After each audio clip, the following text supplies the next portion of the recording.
Hey, y'all. Here to vlog about Real Housewives of Atlanta, Season 5, Episode 14. So, as we start off with Cynthia, and she's at the Bailey Agency setting up for her Miss Renaissance pageant. So, in walks Kenya with a potential pageant contestant, and, even Cynthia's skeptical, like, Kenya's bringing me talent. So, Kenya was like, well, I mentor women and, I brought her because I thought that she would be a good, candidate for the Miss Renaissance pageant. So she basically asked if the girl can still sign up to be a contestant. Now, okay, that's all well and good, but I don't believe that Kenya mentors women for the simple fact that you talking about you mentor women, but you can't even get along with the 5 other women who's on the cast of this show with you. So, anyway. So then Cynthia is like she's basically like she doesn't really want any of the girls to be hands on with the pageant. She just needs support from this point on. And Kenya's like, well, I would be a good judge because I was Miss USA. So Cynthia fell for the puppy dog eyes and whatever and broke down and asked Kenya to judge. So I'm like, do we have to reflect back to episode 1 where you had her judging for the Jet magazine contest and she acted a damn fool? But whatever. So then we get to Porsha and Kordell. These two, I'm gonna just talk about the scene and then I'm gonna just give my opinion after. So they're at dinner, and Porsha is like, the waiter asks her if what does she want to drink. So she's like, oh, I'll take a Sprite. And Kordell's like, no, give her wine, shoot. So, they're talking over dinner, and she's telling him, the pageant stuff is over. So, like they're just discussing schedules and whatnot. And Kordell was like, well, I would like for you to come home earlier, whatever. And I'm sitting there looking mad skeptical, like this was the face I made watching it. I'm like, okay. So, they're talking about basically like, starting the process of having babies or whatever. And Porsha feels like if she has a baby, she doesn't want to put her career on hold. She doesn't want to put her career on hold or whatever. So, but she said that there's women that do it all the time. They have a career and they have families, like they juggle both. So then, Cordella's like, well, if you feel like you can do it, why don't you babysit Jaden, which is her niece, her brother's daughter. Why don't you babysit Jaden for like a week and see how good you are? So he's like, don't ask for no help. Don't, you have to be completely independent with it. So Porsha seems to be up to the challenge. Now, my opinion on these two. I am starting to feel like Kordell is controlling. He's starting to act more like her father than her husband. Because first of all, the girl ordered a Sprite, and he basically told the waiter, no, give her wine. Like she was a kid. Like maybe she didn't want no damn wine. Maybe she wanted a Sprite. Maybe she just wanted her thirst quenched. You ever think of that? Be telling her what to drink? What the hell wrong with you? And then when he was like that he would want her to come home earlier. What the hell? This ain't slavery, my dude. This ain't back in the days. This ain't the 50s where the wives had to stay home. And oh no, you bugging. Like, I mean, I understand y'all are traditional, but you have to let your wife find her own way. Like, because I've noticed this whole season, Porsha, and I'm not even saying this as shade or an insult, but Porsha has only been relevant when it was off of the strength of someone else. With, it was even her event with her, I think her organization or her charity under her grandfather's name. That's somebody else that made her relevant. And then she asked Kenya to be there, so latching on to Kenya. Well, I mean, Kenya ain't really that relevant, so. But, latching on to her, and then Cynthia trying to help her with the pageant. It just seems like everything that she's been doing this season is off the strength of somebody else. What is Porsha good at? We still haven't seen that. We still haven't seen what she has to offer on this show besides drama with Kenya and her husband acting like he her damn daddy. So I'm just like, I'm kind of like side-eyeing her and Kordell, but I guess that's another story for another day. So then we go to Phaedra and Apollo. They got Chef Roble in one of their 2 kitchens, I heard Phaedra say. And then Todd and Kandi come over, and they're having, like, you know, this aphrodisiac dinner that he's cooking. And Chef Roble said that mussels remind him of vaginas. And I'm like, really? I've never had mussels. I don't really know what mussels look like. I mean, I'll probably Google it after I finish this vlog. But I thought it was funny, like how he said it.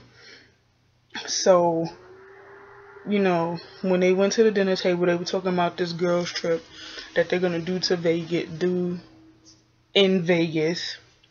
And, you know, they just figured it would be good to, you know, check up on Nene, hang out with Nene or whatever while they're out there, because they said Vegas and LA is pretty close to each other.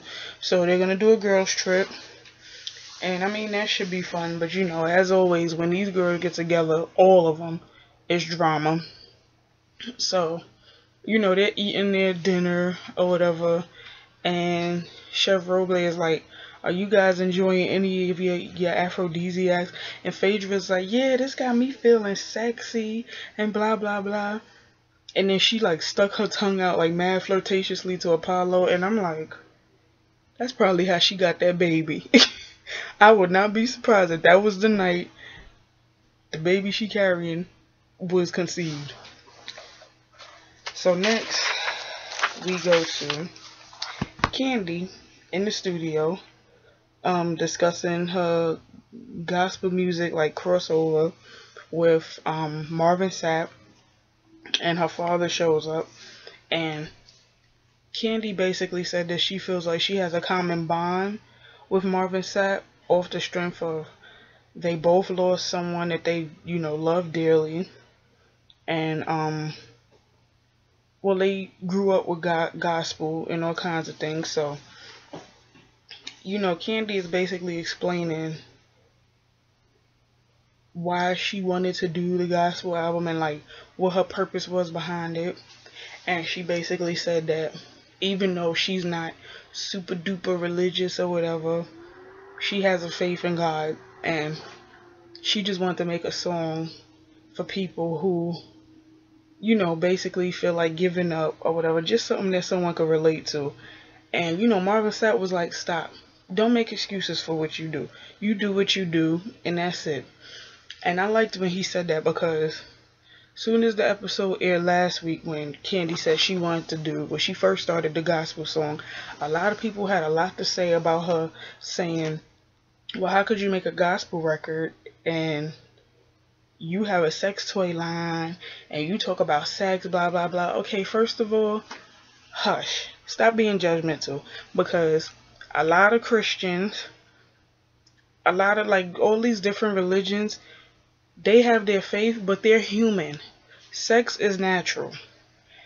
I mean, premarital sex is not, you know, it's not supposed to happen, but it happens. And it's like, stop being judgmental. Like, not everybody is perfect. Some people believe in God, don't believe in religion. Some people, you know, everybody's different. So stop judging. Just because the girl got a sex toy line doesn't mean nothing. And then also, Kandi was like, there's a lot of church people who use my bedroom candy toys. And I was like, message. Because everybody want to act like they are holier than thou. Like, I hate judgmental people. So when Marvin Sapp said that, Kandi said that, I was like, yes, preach. So moving on, we get to Nene and Cynthia, and Nene is talking about her life in LA, how she has to study her lines, how, You know, she has her trailer and she has her seat with her name on it. And, you know, the life is fabulous. But the downside of it is constantly studying her lines, trying to remember them. And, you know, just all kinds of things. So her and Cynthia get to talking about the pageant. And Cynthia reveals to her that she got Kenya to be a judge on the pageant. And Nene is like, basically like, you ain't learned your lesson the first time. And Cynthia's like, well, she's Miss USA. And Nene was like, okay, I don't give a damn if she was Miss Boo Boo. A fool is a fool. And I'm like, hello, would you talk some sense into her? Because, like I said, do we have to refer to episode 1 when Kenya showed her black ass? So, you know, Nene was just like, be careful. You know, I mean, I know you invited her to be a judge, but be careful, because you know how she can get. And, you know, Cynthia was basically like, well, if Kenya shows off, then I'm going to need for you to come from LA, set her straight, blah, blah, blah. So they was discussing that. So then we move on to Porsha babysitting her niece Jordan. And the one thing I was wondering throughout that whole time is why that baby ain't had no shoes on. Like, did she have shoes on when they came through the garage? Because it didn't look like she had on shoes. Maybe I'm bugging, but I know that child was walking around with no shoes on the whole episode. So, you know, she's babysitting Jordan, and she changing Jordan diaper, and I guess Jordan made poopy. So, you know, she's like, oh my God, they fed you bananas, and I'm just like, you know what, Porsha, you are a hot mess. So she changed the diaper, and then she went and took her in the bedroom with their little dog, Nico, and she's like, Nico, watch Jordan. I'm like, okay, first of all, you gonna ask a little Yo Quiero Taco Bell to watch your niece while you go change your clothes? I'm like, she is a mess. So, you know, she's trying to cook or whatever, and Jordan was in the kitchen with her for like 2.0 seconds. Then she disappeared somewhere, and you know, she's like, Jordan, where are you, Jordan? So, you know, then she's like, you know, this might be harder than I thought. And I'm like, really, Porsha? Taking care of a child is not easy, boo boo. You gotta stay on your toes. If you cooking, you gotta cook, then peek and see what they doing, cook. The key to it is keeping them occupied, getting her some toys or something. That's what you gotta do. Get her a toy and sit her right by you so you can get your cooking on, because you cannot let them leave your sight. Because if you do, that's when disaster happens. So, then we move on to Kandi back in the studio, and this time she's back in the studio with Marvin, and they're collaborating on her Prayed Up song. And from what I heard, I like it. Like, I like Marvin Sapp's verse. I like the song. Like, just from what I heard, like, you know, it's nice. The only thing I feel is Kandi sing too hard. Like, she sing to the point where she sound like a sheep almost. Like, I ain't brain, like, she sound like a sheep a little bit. She don't have to sing hard. She has a nice voice, but it sounds like a good song. So, I mean, I'd listen to it. So then we get down to the final showdown, which is Cynthia's pageant. And first of all, Boris ain't have on no suit. This dude came to the pageant in a blouse and some jeans. And then when she drove up and saw him in that outfit, she was like, you don't have a suit? And he's like, I thought this would be nice. She's like, I needed to be more dressy. And he's like, well, thanks for letting me know now. And she's like, well, he said, I've never been in a pageant. She said, I haven't either, but I thought you knew. Okay, if neither one of y'all been involved in pageants, don't know what the hell you're doing, don't you think it would have been smart to at least send him a memo? Like, I'm pretty sure you had to go through all of these, like, processes to get him to host. So you couldn't send a memo, like, to say it's formal. I mean, I think if you would have did that, the communication would have been better. He wouldn't have came dressed casual. You know, just a thought. So then we get to the pageant, the place where the pageant is, and Kenya's there in her Miss USA sash, and she's like, well, I would have wore a crown, but then it would have been too much. And I'm just like,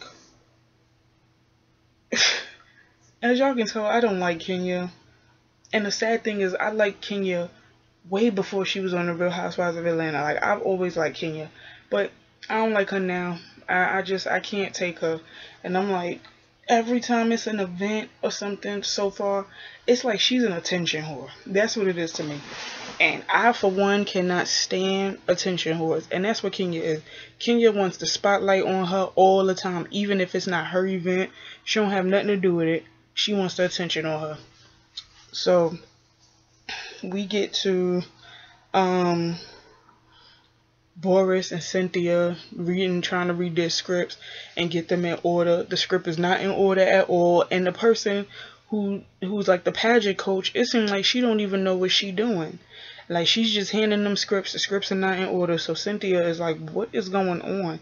And she looked confused too. I'm like, oh boy.